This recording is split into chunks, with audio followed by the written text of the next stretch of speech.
Saudara Timnas Indonesia U23 gelar latihan jelang hadapi Malaysia di pertandingan terakhir Grup A Piala AFF. Pelatih Gerard van den Berg menyebut Malaysia tim yang kuat, namun ia tetap optimistis mampu meraih kemenangan. 23 pemain mengikuti sesi latihan yang digelar di lapangan Madia Senayan Jakarta Minggu sore. Pelatih Timnas U23 Gerard van den Berg bilang timnya dalam kondisi prima. Gerald menyebut Malaysia tetaplah tim yang kuat. Meski begitu, Gerald tetap yakin Garuda Muda mampu meraih kemenangan. Yeah, I think every game is important and also against Malaysia is important. But I think they had a good team, very good team. And I think they have a lot of good players. So I think we have to try to win that game again. My confidence is always that we are okay and that we can win the game. And I think the opponent had to do the same, because if you already think that you can lose, you will lose. But I think that we are prepared ourselves well, and we know that Malaysia is a really strong team. But we will make a battle of it and try to win. Timnas Malaysia U23 juga melakukan latihan terakhir jelang lawan Timnas Indonesia U23. Pelatih Nafuzi Zain menyebut latihan fisik dan mental disiapkan untuk melawan Indonesia dan tekanan dari supporter tuan rumah. Pelatih Nafuzi tetap optimistis mendapat hasil maksimal dan melaju ke babak selanjutnya. Kita cuma just sama seperti biasa yang kita prepare sebelum ni. Yang penting kekuatan mental dan serta keyakinan diri yang tinggi lah kita yang perlu kita extra effort untuk malam esok. Itu yang lebih penting. Kita tahu di hadapan fans sendiri Indonesia begitu garang, begitu kuat sekali. Jadi kita perlu bersedia menghadapi segala serangan daripada Indonesia. Timnas Indonesia U23 memimpin klasemen Grup A Piala AFF U23 dengan perolehan 6 poin. Meraih 2 kemenangan di 2 laga awal, Indonesia hanya butuh hasil imbang melawan Malaysia untuk lolos ke semifinal. Di posisi kedua dan ketiga ada Filipina dan Malaysia. Poin kedua tim sama, namun Malaysia kalah head to head dengan Filipina. Brunei Darussalam berada di peringkat 4 dan belum meraih poin. Masih ada kemungkinan tersingkir jika alami kekalahan. Apa saja yang harus diwaspadai Timnas U23 jelang lawan Malaysia? Kita ulas bersama analis sepak bola Wesley Hutagalung. Selamat malam Bung Wesley. Selamat malam Pak. Ya, melawan Filipina menguasai pertandingan. Namun penyelesaian akhir masih memprihatinkan. Apa ini akan jadi masalah melawan Malaysia? Ya, permasalahan kita jelas sekali terlihat sejak mulai menit ke-60 kita kehilangan kemampuan menguasai permainan, dan ketika berganti pemain saya mencatat ya ketika melawan Filipina itu perbedaan nyata ketika Donitri ditarik keluar, kemudian Rahmat Arjuna ditarik keluar menit ke-70-an 71 kalau tidak salah. Kemampuan kita menyerang langsung benar-benar kendor, dan pergerakan dari sisi kiri kita benar-benar melemah tidak dibandingkan di babak pertama, terutama ketika kedua pemain yang saya sebut tadi itu bermain. Jadi ada catatan untuk tim muda itu memang konsistensi ya Pak. Dengan turnamen yang waktu istirahat yang minim, itu untuk anak muda, konsistensi itu menjadi sebuah catatan penting dalam sebuah turnamen. Artinya dari sisi pertahanan kita masih punya banyak koreksi ya Bung?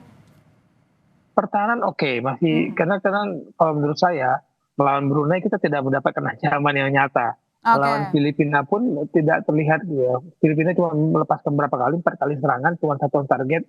Ini berbeda ketika menghadapi Malaysia, karena apa?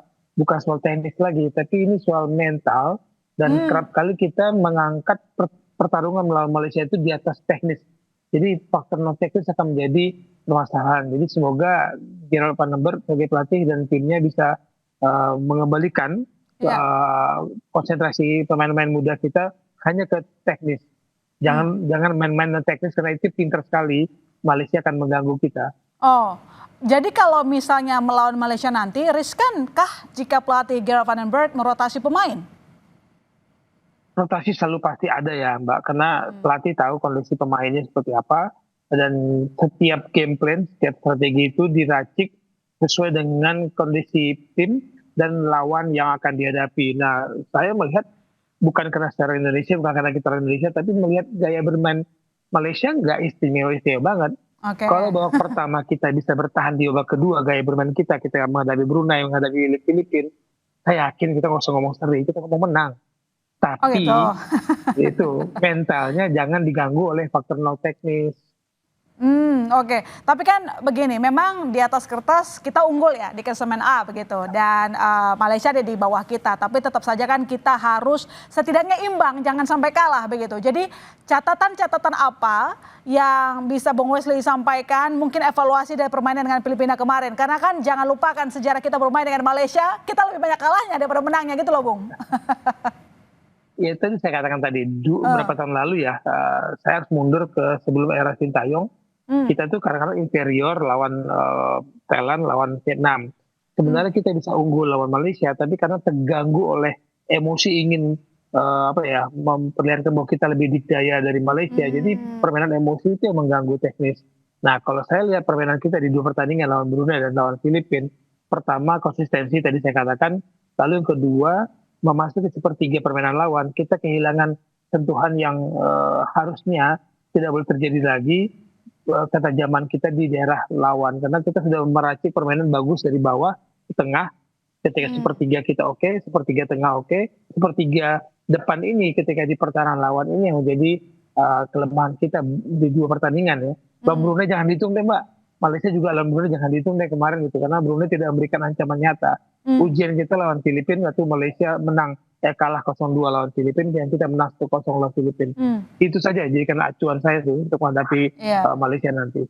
Tapi punya PR soal mental lah kalau tadi saya dengarkan pernyataan dari Bung Wesley ya. Iya, karena kerap sekali anak muda kita ini kadang-kadang lupa bahwa mereka bermain untuk negara bukan untuk pribadi, dan mereka bermain sepak bola bukan bermain drama di lapangan karena dipancing.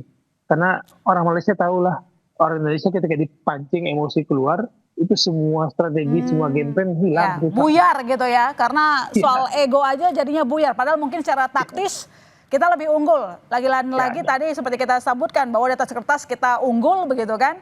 Kemudian secara pencapaian dalam pertandingan di klub A ini. Nah, tapi begini, apa kira-kira yang bisa kita evaluasi dari tipe permainan tim Malaysia dan strategi apa yang mungkin bisa diterapkan?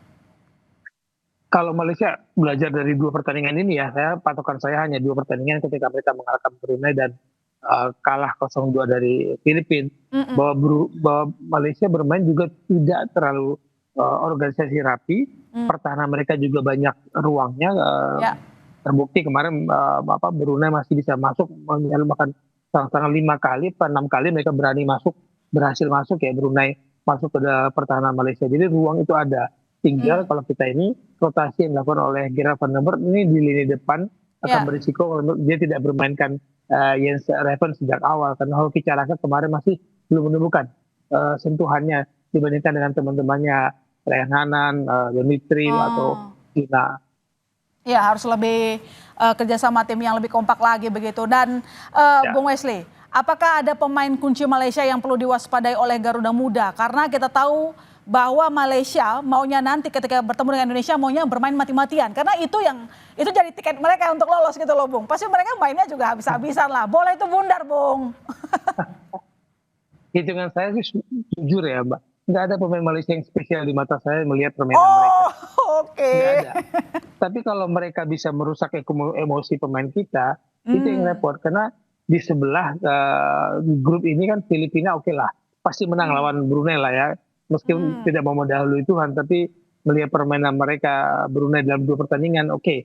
Jadi hitung-hitungannya itu memang kita harus hati-hati. Jangan sampai hitungannya kita hanya terhenti di nilai 6 dengan 2 kemenangan, kemudian tiba-tiba Filipina bisa meraih 3 poin, Malaysia bisa meraih poin, itu kan head to headnya itu hitung. Nah kita bahaya, jadi harus menang dan jangan ngomong seri, harus menang ini kita. Oke, kalau gitu prediksi berapa nih skornya? Kalau boleh saya berharap ya, memprediksi, saya ingin 2-0, jangan kebobolan, karena pertahanan kita cukup bagus, Malaysia tidak terlalu istimewa menyerang. Iya. 2-0 lah. Oke, 2-0 dengan catatan tim kita mentalnya dijaga ya, jangan gampang diprovokasi begitu. Terima kasih Bung Wesley telah bergabung di Kompas Malam. Selamat malam. Baik, terima kasih, malam.